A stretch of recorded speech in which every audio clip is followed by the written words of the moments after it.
everyone, welcome back to English Literature.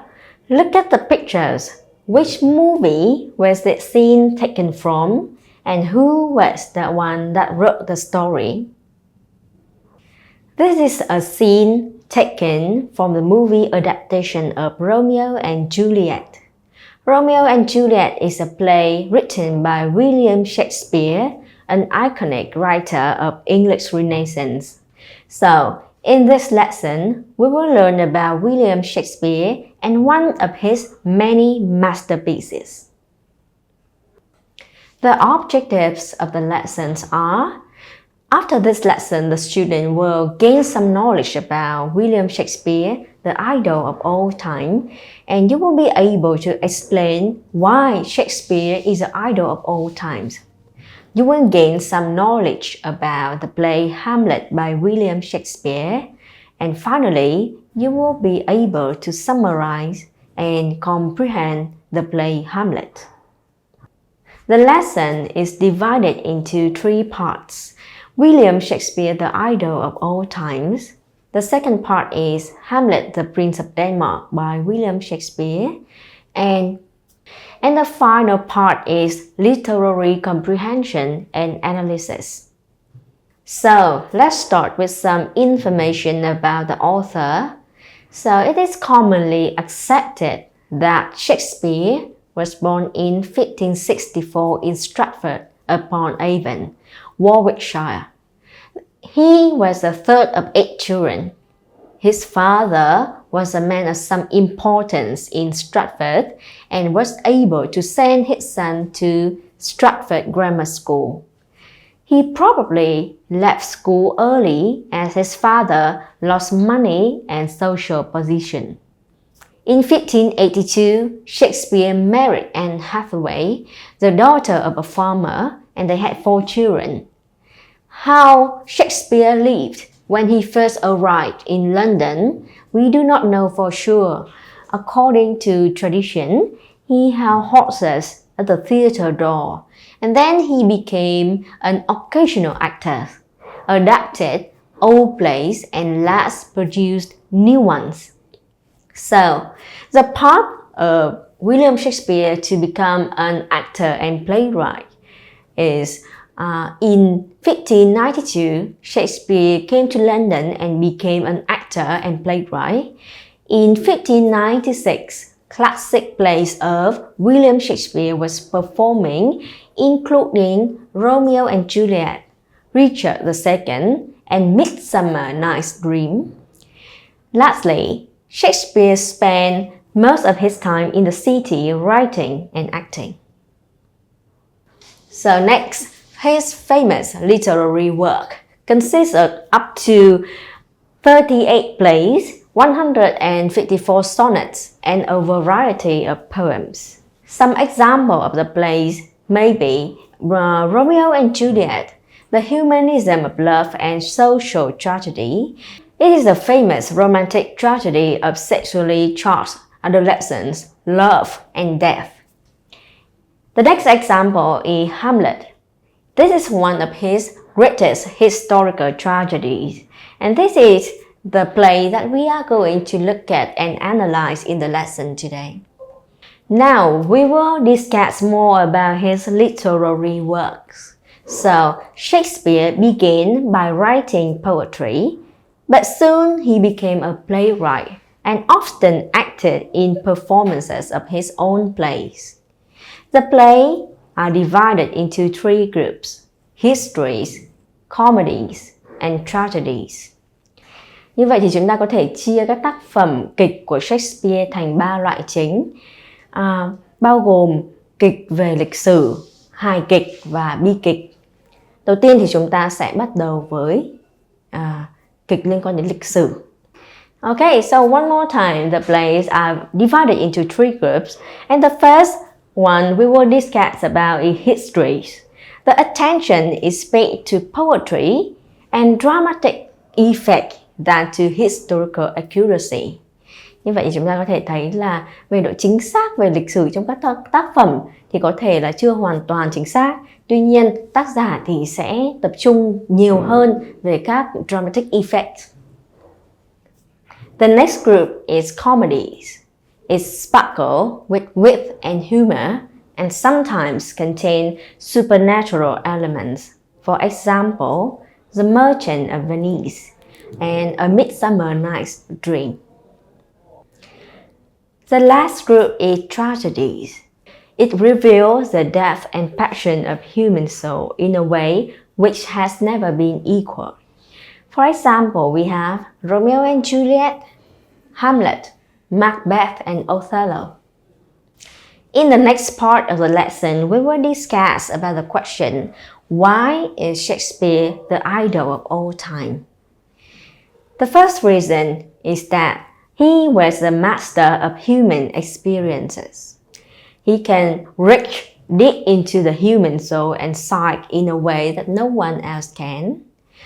The plays are either comedy, tragedies, or history, but each one holds complex themes of positive and negative emotion, regardless of which category it falls to.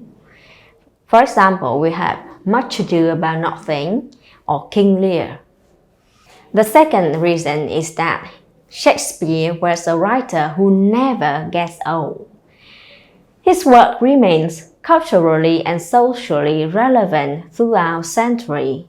Since the 16th century, over 4 centuries later, we continue to appreciate, perform, and teach the works of Shakespeare. And his work covers many topics that are still extremely relevant: love, death, ambition, power, faith, and free will. We can say that William Shakespeare has a big influence on language and art. So let's start with language. Shakespeare introduced new vocabulary and phrases into English language. For example, "It's Greek to me," "tongue-tied," "in a pickle," and "apple of my eyes," and so on. All of those expressions were created by the author Shakespeare. And now we will discuss the influence of Shakespeare on art. So there are a number of books, novels, and collections whose titles were directly taken from some of Shakespeare's lines from his plays or poems. For example, The Daughter of Time by Josephine Tey or The Black Prince by Iris Murdoch. This one was taken in Hamlet.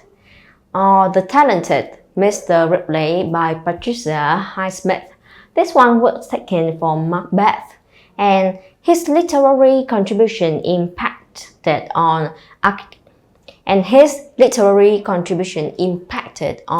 architecture, painting, drama, music, and film. For example, we have the movie adaptation of Romeo and Juliet. Ran 1985 was based on King Lear. We can say that William Shakespeare was an incredibly influential writer. And on the screen, you can see some book covers. The authors use phrases from Shakespeare's works, be the title of their novels. And on the right side, you can see Moby Dick. The novels that ideas or plot has been taken from Shakespearean plays. In the next part of the lesson, we will now work on Hamlet, the Prince of Denmark by William Shakespeare. So the full title of Shakespeare Hamlet is Tragedy of Hamlet, Prince of Denmark.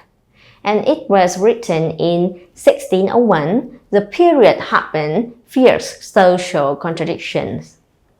Hamlet is considered the pinnacle of Shakespeare art. The stage of Shakespeare tragedy, it was the most profound psychological and social play. Alright, and the issues that Hamlet mentioned in Hamlet is to reflect the spiritual value of Renaissance era. So, the context of the play was set in the kingdom of Denmark.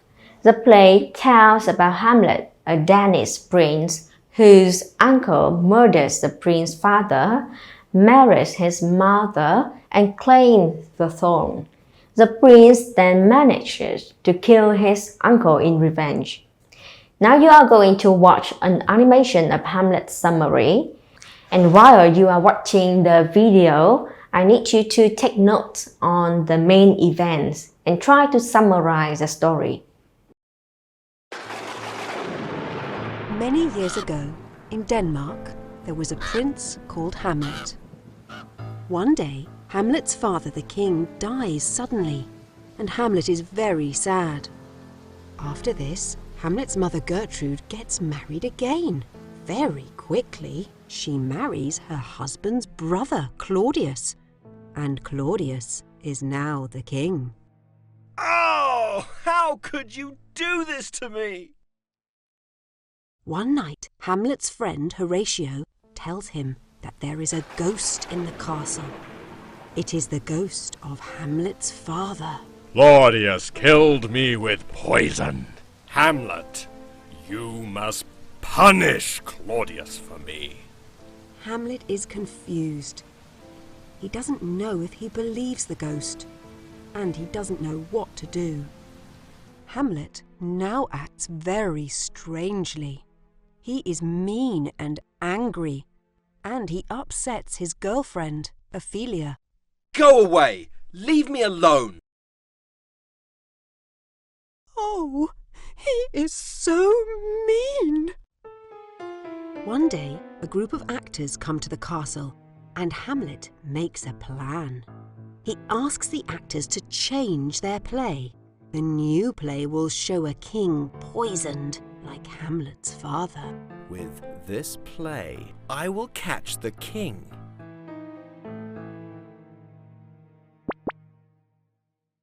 When Claudius watches the play, he looks very worried and runs away. Hamlet sees him, and he knows the truth.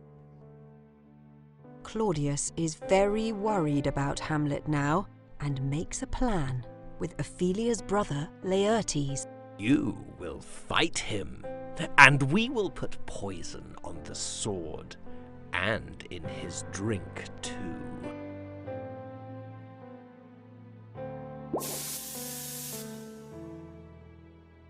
Laertes and Hamlet fight. Laertes cuts Hamlet, but in the fight, Hamlet takes Laertes' sword and cuts him with it too. Here, Hamlet, drink this. No, thank you, Mother. I'm not thirsty. No, don't!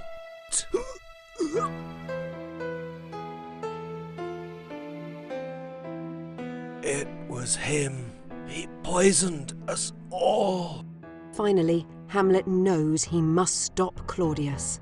Have this and this! All the royal family are now poisoned, and Hamlet tells his friend that there must be a new king.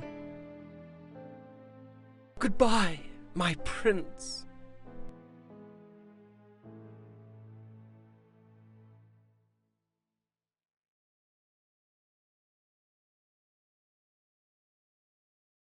Okay, so Hamlet is a prince of Denmark. His father dies, and his uncle Claudius marries his mother and takes the throne. Hamlet sees the ghost of his father, telling Hamlet that he was murdered by Claudius, and he wants Hamlet to kill Claudius to avenge his death. He pretends to be mentally ill while he investigates the claims. Then he becomes deeply affected mentally by the situation and ends up accidentally killing Polonius, the father of Hamlet's girlfriend, Ophelia, and on hearing the news, she kills herself by drowning. In a sword fight between Hamlet and Laertes, Ophelia's brother Laertes has dipped his sword in poison, which he has also added to some wine. This results in the death of Hamlet and his mother and Claudius. So now let's move on. The next part is literary comprehension and analysis. We will try to understand the meaning of the play Hamlet. So now, answer the questions below. Number 1. why doesn't Hamlet kill Claudius right away? Number 2, does Hamlet consider suicide? Number 3, how does Hamlet decide to get the ghost story? Number 4, according to the ghost, how did Hamlet's father die?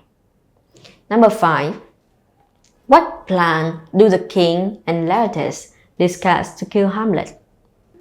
Okay, number 6, what happened to the king, Hamlet, Laertes, and the queen? Number 7, at the beginning of the play, Hamlet is upset for 2 reasons. What are they? Okay, so now I will provide you guys with some suggestion to the answer of the questions. Alright, so why didn't Hamlet kill Claudius right away? The answer is, at first, he doesn't want to kill Claudius because he doesn't feel as angry or determined to act as he thinks he should, referring to himself as "I'm pregnant of my cause." And later, Hamlet wonders whether he can trust the ghost. The spirit that I have seen may be a devil.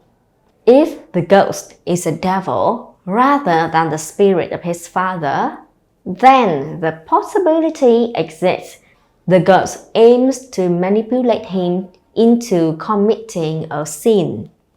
Finally, at the end of the play, Hamlet remains unable to decide whether killing Claudius is morally justifiable, asking himself, is it not perfect conscience? The second question.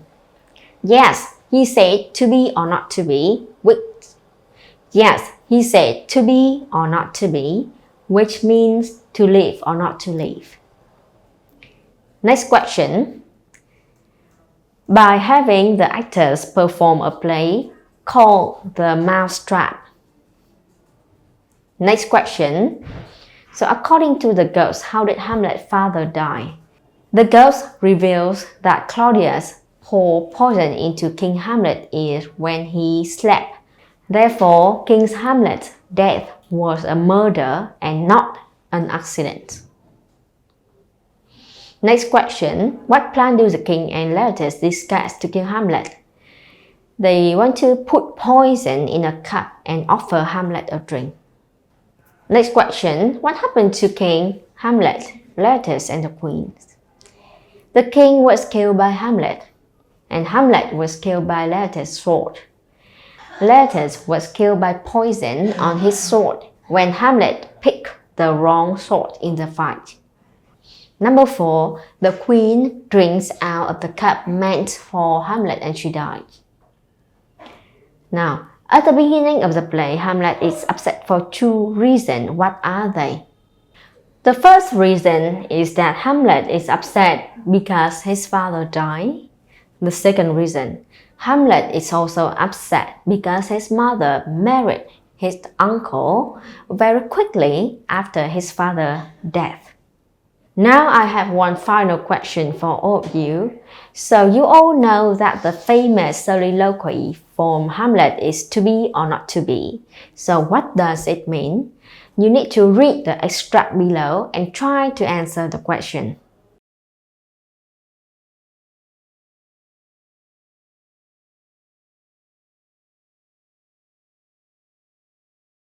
So now I will explain what does to be or not to be mean. To be or not to be means to live or not to live, or to live or die. When Hamlet asks to be or not to be, he is asking himself whether it is better to be alive and suffer what life offers, or to be dead by one's own hand and end the suffering. Hamlet discusses how painful and miserable human life is and how death would be preferable, would it not be for the fearful uncertainty of what comes after death.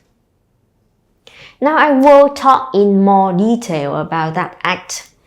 So when Hamlet enters, speaking thoughtfully and agonizingly to himself about the question of whether to commit suicide to end the pain of experience, to be or not to be, that is the question. He says that the miseries of life are such that no one would willingly bear them except that they are afraid of something after death. Because we do not know what to expect in the afterlife, he would rather bear the ills we have, Hamlet say, than fly to other that we know not of. So in the first place, Hamlet doesn't talk directly about what he's really talking about when he questions whether it is better to be or not to be. The obvious implication is, should I kill myself? The entire soliloquy strongly suggests that he is toying with suicide and perhaps trying to work up his courage to do it. But at no point does he say that he is in pain or discuss why he wants to kill himself. In fact, he never says I or me in the entire speech. He is not trying to express himself at all. Instead, he poses the question as a matter of philosophical debate. Okay, so now one more time about the saying to be or not to be. Hamlet is debating whether death is truly the end of life or whether it is the beginning of something much more frightening that we can never know. So the lessons cover some main points below. Firstly, we have already talked about life and works of William Shakespeare. We also have a summary of Hamlet. And finally, we have a literary comprehension and analysis of the play Hamlet. So thank you very much for listening. This is the end of the lesson. And this is also the end of the course. I hope that you enjoy all of the lessons and let's study hard and get high marks in the final exam.